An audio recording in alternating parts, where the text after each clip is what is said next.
The house only has one tatami mat. Yes, that legendary one tatami mat was the sacred spot where Katsu-san clenches his fist and declares, I'm going to rule the world with my studies. Other rooms, the ground is completely exposed, and it's in such a dilapidated state that you're waiting for a comment like, is this a house? Or an ancient ruin? In winter, shivering from the cold, he holds a house demolition party, saying, okay, let's split the floorboards and make a bonfire. But Katsu-san burns the house down to warm himself up, as if he's saying, I'm going to make this house hot with my passion. His enthusiasm is incredible. Money to buy books? That's just a dream. But Katsu-san's hungry spirit is on an astronomical level. He would go to the bookstore and ask, who bought this book?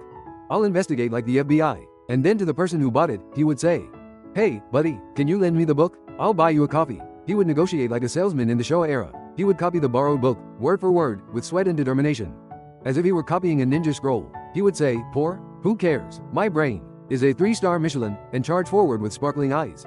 And what did Katsu do as an adult? He's like the hero of a Hollywood action comedy. At the time, there was a group of bigwigs called the Tokugawa clan that tightly controlled Japan. But the times were like, yes, Tokugawa, game over.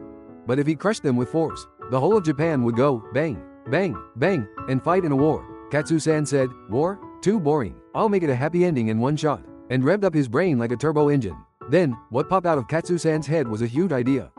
Like something out of a sci-fi comedy movie. He pulled the Tokugawa family and the new government to a table, saying, here, I've brought some cake and juice, so let's sit down and talk. And negotiated with the vibe of a manzai comedian, saying, fighting is outdated, let's give up the country, and let's all have a peaceful party. This was the first major turnaround in Japanese history. We got the country without fighting. For example, like a miracle where he told classmates on the verge of a fight, make up over pizza and karaoke, and dragged everyone to a dance party.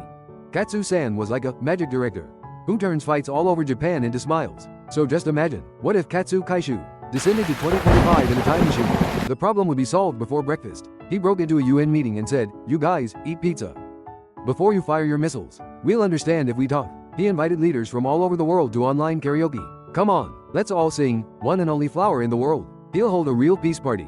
With Katsu's thick heart and insensitive power, a modern-day gunfight can instantly end with a happy, yes, we're reconciled. Because, give up, is not a word in this guy's dictionary.